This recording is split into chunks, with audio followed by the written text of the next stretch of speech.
책 제목 살리는 일, 지은이 박소영, 동물권 에세이. 우리 집 둘째 고양이 이름은 석수다. 석수역에서 구조해 이런 이름을 붙였다. 처음 석수를 본 건 2017년 겨울이었다. 그날 석수는 역 앞 노점상 근처에 몸을 웅크리고 앉아 있었다. 길고양이는 대개 사람을 무서워해 인파가 북적이는 곳엔 나와 있지 않는 터라 처음 석수를 본 나는 적잖이 놀랐다.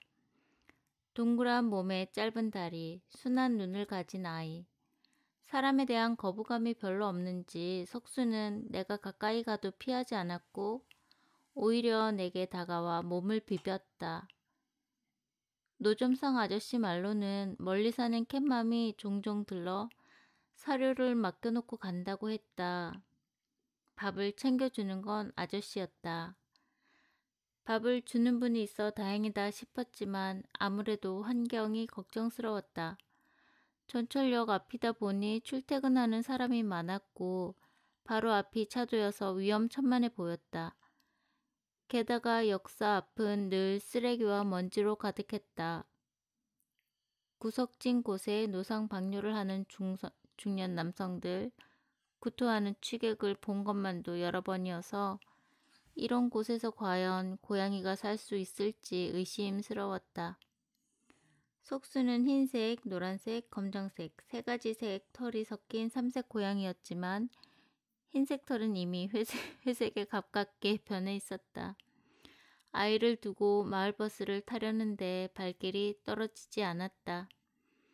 그날 이후 나는 출퇴근마다 석수를 찾았다. 석수가 잘 있는 것을 확인하면 그제야 안심이 됐다.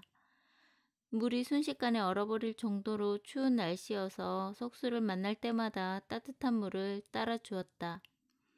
석수가 작은 혀를 날름거리며 찹찹 물을 마시는 모습을 보면 마음이 놓였다. 간혹 아이가 보이지 않는 날에도 꽁꽁 언 물을 새 것으로 갈아 놓곤 했다.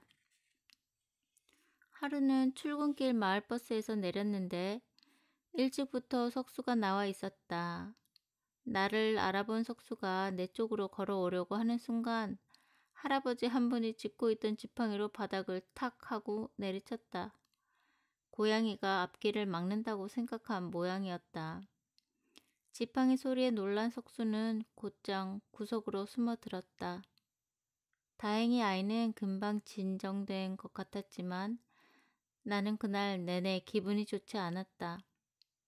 내가 지켜보진 못하는 동안에도 석수가 이런 순간을 수도 없이 통과할 것이라고 생각하면 마음이 아팠다. 그 일이 있고 얼마 지나지 않아 동생과 나는 석수를 구조했다.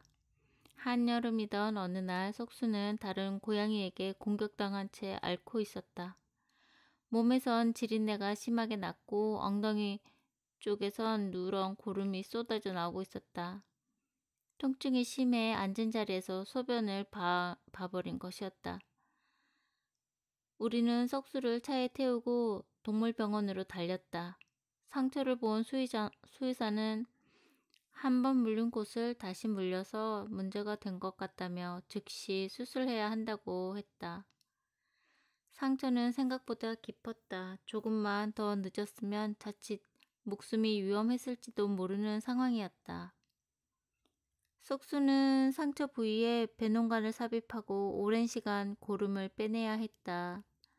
수의사는 이런 아이는 야생으로 돌아가면 다시 공격받게 되니 돌려보내지 않는 편이 좋을 거라고 했다. 그제야 모든 퍼즐이 풀렸다. 석수는 사람을 무서워하지 않는 게 아니라 사람보다 고양이를 더 무서워했던 것이다. 그래서 다른 고양이들이 자신에게 접근하지 못하도록 늘 사람 가까이에 있었고 사람이 많이 다니는 곳에서 잠을 청했다. 중성화 수술 이후 야생성을 완전히 잃은 석수에게 길은 곧 전쟁터나 다름없었을 것이다. 그것도 모르고 나는 석수가 사람을 잘 따르는 대범한 고양이라고 생각했었다. 고양이를 잘 안다고 자신했던 스스로가 우스웠다.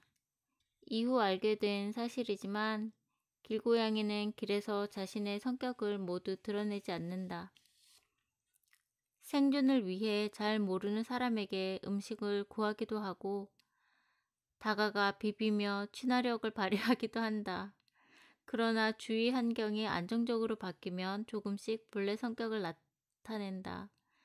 나와 함께 산 지 2년여 지난 지금 석수는 현관문 밖에서 낯선 사람 목소리만 들려도 집안 깊숙이 숨는 겁쟁이다. 길에서 살 때 사람들 재채기 소리에 자주 놀랐는지 재채기 비슷한 소리만 들려도 두려워하며 눈을 질끈 감는다. 좋고 싫은 것도 명확해졌다. 길에선 늘 아스팔트 바닥에 앉아 있었는데 지금은 이불 없이는 잠을 자지 못한다. 하루에도 몇 번씩 세수하는 모습을 보면 그 지저분한 역 근처 환경을 어떻게 참고 견뎠을까 싶어 마음이 저릿하다. 예전과 달리 스킨십도 좋아하지 않는다. 내킬 때만 다가와 애교를 부리고 귀찮을 때는 고개를 획 돌려 확실하게 거절한다. 야옹 소리 한번 크게 내지 않던 아이가 이제는 수다쟁이가 다 되었다. 무엇보다 석수에게 이렇게나 다양한 표정이 있었다는 것을 나는 구조를 하고 나서야 알았다. 아마도 많은 고양이들이 석수와 다르지 않을 것이다. 퍽퍽한 길 위의 삶에 적응하기 위해 무언가는 삼키고 무언가는 숨기고 살아갈 것이다. 지금도 곳곳에 그런 고양이들이 있다고 생각하면 마음이 무겁다.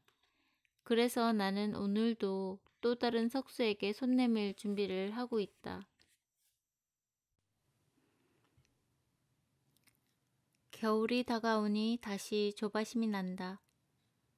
혹독했던 지난해의 감각이 아직 생생하기 때문이다. 지난해와 그 전해 겨울을 어떻게 지나왔는지 나는 똑똑히 기억하고 있다. 겨울철엔 길고양이들에게 밥을 주는 게 여느 때보다 몇 배는 힘들다.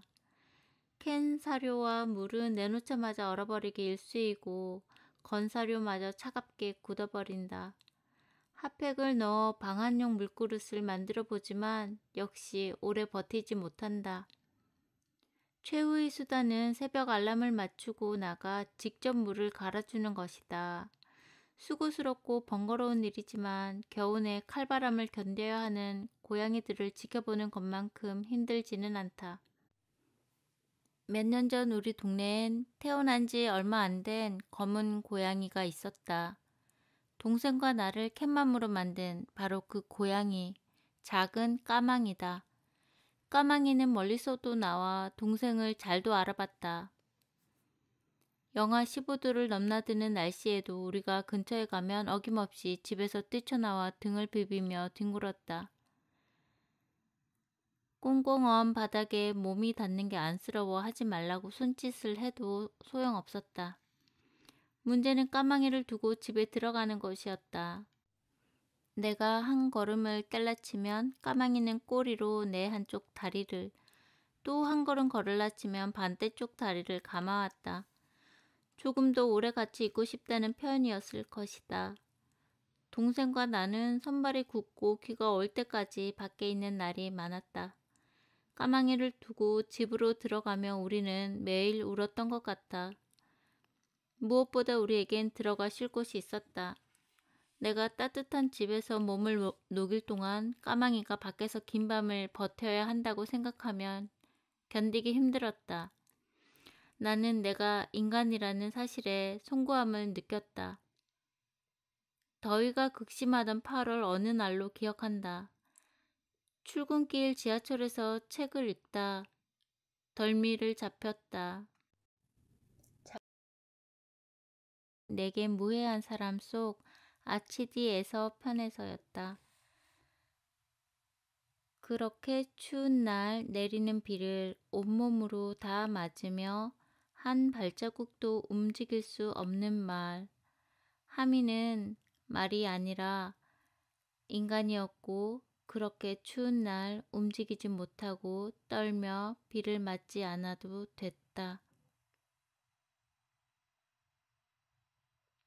참을 수 없이 눈물이 났다. 까망이와 까망이 이후 나와 동생이 돌보고 있는 길고양이들이 차례로 떠올랐다. 비인간 동물로 태어났다는 이유로 여름철엔 더위를, 겨울철엔 추위를 온몸으로 받아내야 했다. 나는 벌개진 눈으로 이 구절을 사진 찍어 동생에게 보냈다. 이 문장을 부여잡고 우리는 몇 달을 살았다. 2016년 여름, 고양이 한 마리가 우리 집으로 왔다. 아빠 지인이 반려하던 고양이가 새끼를 많이 낳았는데 모두 품을 여력이 안 돼 주위에 분양해주고 있다고 했다. 학창시절 키우던 진돗개와 슬프게 이별한 후 다시는 비인간 동물을 반려하지 않겠다고 다짐했는데 어쩐지 이 작은 고양이를 내칠 수 없었다. 내 손 크기만한 몸집에 고등어 무늬를 가진 새끼 고양이는 이렇게 우리 식구가 되었다. 나와 동생은 야무지고 기계가 남다른 이 고양이에게 토라라는 이름을 붙여주었다. 일본 여행에서 돌아온 다음날 우리가 만난 것을 기념하기 위해서였다. 토라는 호랑이라는 뜻의 일본어이다. 모든 것이 신기했다. 토라가 걸어 다니는 것도, 걷다가 신이 나면 집 전체를 2초 만에 한 바퀴 도는 것도, 싱크대 위를 한 번에 점프해 올라가는 것도. 그 중에서도 가장 신기했던 것은 밥을 아무리 많이 주어도 먹을 만큼만 먹고 남긴다는 것. 그리고 변을 보고 그 즉시 모래에 묻는다는 것이었다. 평소 동물과 친하지 않던 엄마도 은근히 토라에게 감동한 눈치였다. 엄마는 누가 가르치지도 않았는데 변을 모래에 봐야 한다는 건 어떻게 알며 뒤처리는 또 어떻게 이렇게 깔끔하냐 하시며 신기해했다. 고양이를 잘 모르던 나와 동생도 신기하기는 매한가지였다. 토라는 날이 갈수록 자기가 원하는 것을 명확하게 표현했다. 높이와 길이를 달리해 야옹 소리를 냈고 때로는 앞발로 서랍장 같은 곳을 툭툭 치며 열라고 보채기도 했다. 식구 누구보다 자기 표현이 확실한 이 경이로운 존재에게 우리는 도리 없이 빠지고 말았다. 토라를 깊이 알게 되면서 다른 동물에도 눈을 떴다. 아무리 생각해도 고기로 취급되는 동물들과 토라의 차이를 납득할 수 없었다. 토라가 기쁨과 즐거움, 아픔 같은 감정을 모두 느끼듯 소와 닭, 돼지도 그럴 것이기 때문이다. 바깥 바람을 유독 좋아하고 비 오는 날이면 차분해지는 토라처럼 다른 동물들도 더 좋아하거나 덜 좋아하는 날씨가 있을 것이다. 새 모래가 깔린 화장실에서 신이 나 장난치는 토라를 보면 다른 동물들도 깨끗한 곳을 선호하고 지저분한 곳을 멀리할 것이란 생각이 들었다. 그런데 왜 나는 토라는 이다지도 소중히 여기면서 다른 동물은 먹는 것일까? 토라와 그들 사이에 어떤 본질적인 차이라도 있는 걸까? 아무리 생각해도 답은 아니오였다. 동물을 먹는다는 것을 이상하게 느낀 건 그때부터였다. 그 즈음 봉준호 감독의 영화 옥자를 보았다. 옥자는 장래의 외피를 빌려 공장식 축산의 실태를 고발하고 있었다. 영화를 보는 내내 나는 분노했고 몸에 남은 에너지를 전부 소진할 정도로 오열했다. 그리고 결심했다. 오늘부터 절대로 고기를 먹지 않겠다고. 급작스럽게 시작한 채식은 역시나 쉽지 않았다. 그동안 고기 마니아였기 때문에 그렇다. 엄마 말에 따르면 나는 5살 때부터 스테이크 1인분을 거뜬히 먹어치울 정도로 고기를 좋아하는 아이였다. 고기 뷔페에 가도 3인분은 거뜬했고 곱창과 막창, 대창도 즐겨 먹었다. 지금 돌이켜보면 부끄러운 이야기지만 몽골 출장 당시 심한 누린내 때문에 외지인들은 기피하는 양고기를 혼자만 신나게 먹었던 기억도 있다. 고기 자체를 못 먹는 것은 참을만 했지만 돼지고기가 들어간 김치찌개나 부대찌개, 순댓국 같은 탕류는 한 번씩 못 견디게 먹고 싶기도 했다. 그럴 때는 떡볶이나 알리오 올리오 파스타 같은 좋아하는 다른 음식을 먹으며 버텼다. 단순 비교하기는 어렵지만 내 경우 먹고 싶은 것을 대부분 못 먹는 다이어트보다 일부는 먹을 수 있는 채식이 더 쉬웠다. 견디기 어려웠던 건 외려 다른 사람들의 시선이었다. 생각보다 많은 사람이 나의 채식 생활을 걱정했다. 가장 처음 부모님은 영양 불균형을 염려하셨다. 나는 부모님께 임신부나 수유기 산모도 필요한 모든 영양소를 채식만으로 충당할 수 있다고 설명드렸다. 몇몇 친구들은 사회생활을 하며 채식을 하는 것이 현실적으로 가능한지 궁금해했다. 나는 동참은 어렵지만 뜻은 존중한다고 말해주는 선배의 덕분에 기운을 냈고 식단을 배려해주는 동료에게 감동했다. 그러나 채식을 한다고 밝힌 이후 단지 그 이유로 나를 비난하고 심지어 조롱하는 이들도 있었다. 해산물까지 먹는 페스코베지테리언으로 채식을 시작한 내게 채식 중에서도 가장 낮은 단계라며 비아냥대는 이가 있는가 하면 식물은 생명이 아니냐, 그 유명한 레퍼토리를 실제로 구사하는 사람도 있었다. 한 번은 선배와 식사 자리에서 채식 이야기를 꺼냈다가 2시간가량 인류가 육식을 해야 하는 이유에 대해 들어야 했다. 대화의 종착지는 나 같은 사람을 설득하려면 네가 공부를 더 해야 한다는 것이었다. 나는 선배에게 채식을 권하지도 내게 동의해달라 말하지도 않았지만 쫄지의 비채식인을 설득해야 하는 사람이 되고 말았다. 이후로 조용히 선배에 대한 존중을 접었다. 단지 고기를 먹지 않기로 한 것뿐인데 이상하게 자주 외로웠다. 사람들은 나의 변화를 변화하지 않는 자신을 향한 비난으로 받아들이는 것 같았다. 더욱 이해할 수 없었던 것은 지금의 공장식 축산 시스템이 잘못되어 있다는 데 동의하면서도 그 시스템에 더는 기여하지 않겠다는 나의 고백은 불편하게 여기는 사람들의 태도였다. 그러나 실천이 어렵다는 이유로 암조차 없던 것으로 되돌릴 수 없다. 알았다면 행동으로 옮겨야 했다. 아니, 적어도 행동으로 옮긴 사람을 비난하지는 말아야 했다. 책 아무튼 비건을 쓴 김한민 작가는 쇼펜하우어를 재인용해 이렇게 말했다. 모든 새로운 진실은 멸시와 조롱, 강한 부정, 그리고 받아들임의 단계를 거친다고.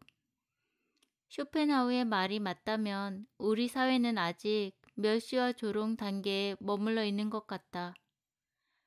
그러나 머지않아 강한 부정을 거쳐 받아들임의 단계가 오겠지. 그때 나를 비난했던 이들에게 채식 선배로서 따끔하게 한마디 해줄 것이다. 곰 사육장 근처에 도착하자 멀리에서부터 냄새가 진동했다. 배설물 냄새와 곰의 채취가 뒤섞인 악취였다. 곰들은 제대로 설 수도 누울 수도 없는 크기의 철장을 여러 마리가 나누어 쓰고 있었다. 철장은 식용견 농장의 개들이 쓰는 것과 같은 바닥이 지면에 닿지 않는 뜬장이었다. 그 아래로 음식물 쓰레기와 배설물이 수북이 쌓여 있었다. 얼마나 오래 치우지 않았는지 흘러나온 오수가 땅을 뒤덮었고 끊임없이 파리가 날아들었다. 가까이에서 본 곰들의 모습은 생각보다 훨씬 더 처참했다. 마르고 피부가 상한 곰이 대부분이었고 귀가 잘린 곰도, 코가 뜯겨나간 곰도 있었다. 어떻게 된 것이냐고 묻자 농장주는 스트레스를 받아 서로 물고 뜯어 그렇게 된 것이라고 했다. 농장주는 쓸개 수요가 없어 더 이상 돈이 되지 않는다며 곰 사육에서 손을 떼고 싶다고 했다. 한 달 사료값만 수십만 원에 달았는데 더는 감당할 수 없다는 것이다. 그래서 곰들에게 잔반을 먹였던 것일까 의아하던 찰나 농장주 소유라는 독일산 대형 세단이 눈에 들어왔다. 해당 브랜드의 차 중에서도 매우 비싼 축에 속하는 것이었다. 곰들을 생명이 아닌 자본으로 환산하는 것은 환경부도 마찬가지였다. 환경부가 곰들을 매입해 주길 바랐고 최근에는 사육곰 보호구역인 생추어리를 조성하자는 제안도 했다. 하지만 환경부는 이 모두를 예산 확보가 어렵다는 이유로 거절했다. 환경부 관계자는 관련 사업을 진행하려면 사회적 공감대가 먼저 형성되어야 한다는 취지의 발언을 했다. 내게 이 말은 곰들을 위해서 무언가를 할 돈도 그럴 의지도 없다는 뜻으로 들렸다. 사육권 문제에 대해서만큼은 의견이 갈리는 것 같지 않은데도 환경부는 여론을 핑계삼아 해결을 차일피일 미루고 있다. 그러나 옳은 일이라면 설사 시민들의 의식이 따라가지 못한다 해도 제도가 선도를 할 수 있어야 한다. 더욱이 생명 존중이라는 중요한 가치 복원을 위해서라면 당위를 따질 필요도 없다.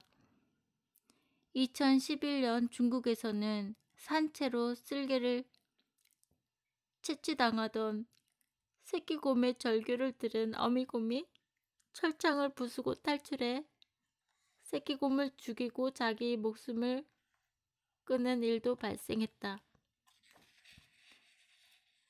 지금 우리나라의 상황은 이때의 중국과 얼마나 다를까? 이 책을 쓰기 위해 사육곰들의 상황을 다시금 찾아보며 좌절했다. 3년 전 취재에 도움을 주었던 동물단체 관계자는 환경부가 곰들의 죽음을 기다리고 있는 것 같다고 했다. 슬프게도 그 말은 아직까지 유효하다. 법과 제도는 느리고 때때로 그건 의도적이다. 정세랑 작가의 책 목소리를 드릴게요 중에 7교시는 단편 중에서도 짧은 꽁트 분량의 소설이다. 시간적 배경은 200년 후.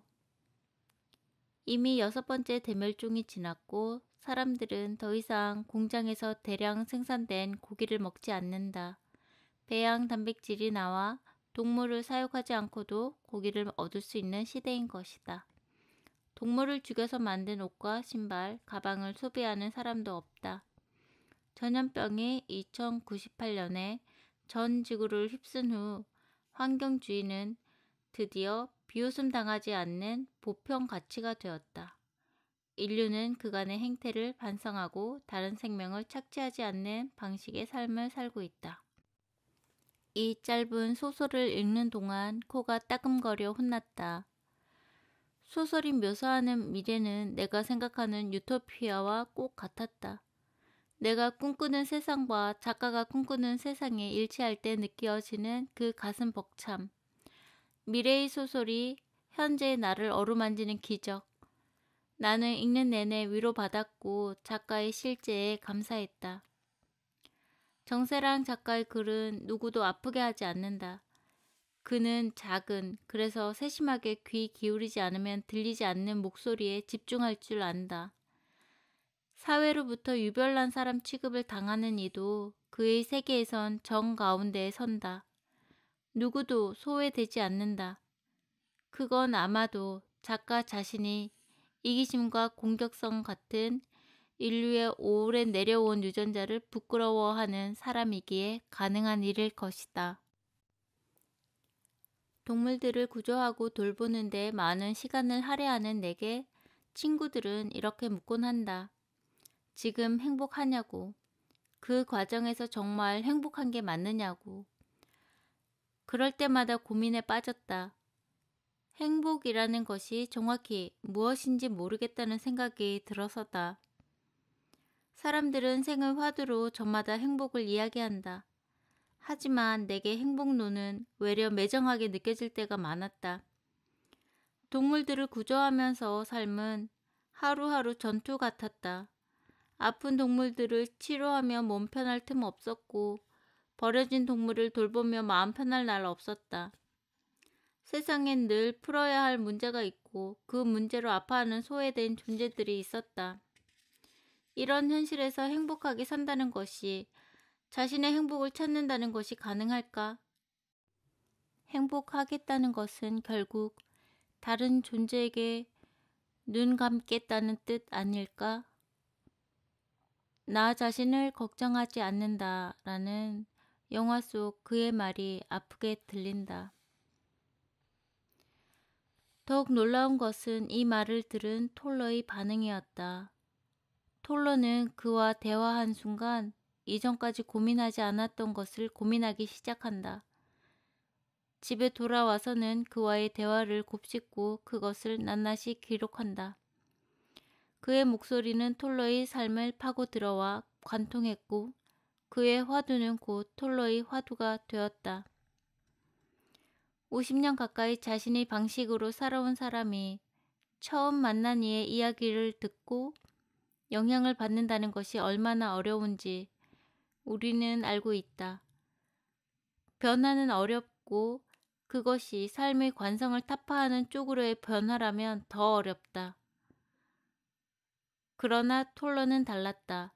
그는 듣고 묻고 삶으로 대답하는 사람이었다. 가장 먼저 first, 달라진 reformed 자였다. 이 영화의 구원은 이 장면에서 이미 도래해 있었다고 나는 느낀다. 퍼스트 리폼드는 닫혀있던 과거의 나를 소환했다. 이전의 나는 자신을 돌보느라 타자의 마음 쓰지 않는, 사회가 필요로 하는 최소한의 관심조차 가지길 거부하는 사람이었다. 당연히 나를 바꾸려는 그 어떤 말도 마음으로 들으려 하지 않았다. 그랬던 터라 영화에서나마 소통하고 감흥하는 인물을 만날 수 있었다는 사실에 한껏 고무되었는지도 모른다. 여기까지만 해도 나는 이미 이 영화에 충분히 사로잡혔지만 이게 끝이 아니다. 이 영화를 영영 잊을 수 없게 만든 단 하나의 장면에 대해 아직 이야기하지 않았다. 톨러는 끝내 죽음을 결심하고 철사로 자신의 몸을 올가맨다. 그리고 피투성이가 된 몸으로 옷을 입는다. 스스로를 단죄하고 그럼으로써 속죄하려는 듯. 이 장면을 보면서 나는 눈물을 주체할 수 없었다. 지난 여름 주유소 개들을 구조하기 전에 내 모습이 떠올랐다. 그 시기 나는 어디를 가서 무엇을 해도 즐겁지 않았다. 땡볕에 묶여 더운 숨을 내쉬는 개들의 모습이 자꾸만 눈에 밟혔다. 차가운 공기가 살갗에 닿으면 순간적으로 알량한 행복감이 느껴졌고 내가 그런 행복감을 느낀다는 사실이 미안해 견딜 수 없었다. 그럴 때면 나는 스스로를 괴롭히는 방식을 택했다. 버스를 타면 햇볕이 드는 자리를 골라 앉았고 내리쬐는 태양을 피하지 않고 맞으며 걷기도 했다. 누구를 의식한 것도 무엇을 바라고 한 행동도 아니었다. 그저 그렇게 되었다. 그렇게 해서라도 내 마음의 부채의식을 조금이나마 씻을 수 있기를 바란 것 같아. 이 글을 쓰기 위해 퍼스트 리폼들을 다시 보았다. 잊을 수 없는 그 마지막 장면도. 여전히 내가 보여 아팠고 나를 아프게 하는 이 영화가 좋았다. 어쩌면 이 영화를 극복하는데 아주 오랜 시간이 걸릴지도 모르겠다고 기쁘게 생각했다. 나와 동생이 돌보는 개들 중 유별나게 우리를 반기는 녀석이 있다.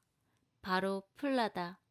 우리는 플라와 달리 갈라 이후에도 유기견 2마리를 더 구조했고 최근 5마리 모두 해외 입양을 전문으로 하는 아카데미에 맡겼다. 그중 4마리는 우리보다 그곳 선생님들을 훨씬 좋아하는 반면 플라는 나와 동생에 대한 애착이 크다. 우리가 면회를 가면 플라는 멀리서부터 냄새를 맡고 흥분에 뛰기 시작한다. 담당 선생님이 목줄을 풀어주는 순간 플라는 나와 동생에게 전속력으로 달려와 몸을 부딪힌다. 뒷발만 땅에 딛고 앞발은 든 채 일어서 앉기도 하고 우리가 앉아있으면 그 위로 몸을 날리기도 한다. 개보다 고양이가 익숙한 우리는 플라의 이런 사랑이 가끔 낯설다. 기분이 좋을 때조차 어딘가 한 구석에서는 그늘을 키우고 있는 것 같은, 그래서 종종 나에 대한 사랑을 유보하는 것처럼 느껴지는 고양이들과는 달리 개가 주는 사랑은 크기를 가늠하기 힘들다. 가끔은 플라가 내게 달려오는 모습만 봐도 눈물이 날 것 같아. 이 무한한 애정이 대체 어디에서 기인한 것일까 생각해 본 적이 있는데 아무래도 죽을 고비를 넘기는 과정에서 나와 동생에 대한 신뢰가 생긴 것이 아닐까 싶다. 몇 해 전 추석이 떠올랐다. 사람들이 모두 명절을 새로 떠난 그날, 우리 동네 길고양이들은 해방감을 만끽했다. 평소엔 사람들 눈을 피해 숨어 다니기 바쁘던 아리는 컨테이너 밑으로 다리를 삐죽 내민 채 낮잠에 빠져 있었다. 동생과 내가 밥을 들고 가까이 다가가 불러도 깨지 않았다. 그 평화가 너무 달콤해서 우리는 한참 동안 아리 옆을 지키고 앉아 있었다. 그때 깨달았다. 사람들은 어디론가 떠나도 고양이와 새, 곤충은 그 자리에 남는다는 것을. 머무르고 지키는 것은 늘 인간이 아닌 다른 존재의 몫이었다는 것을.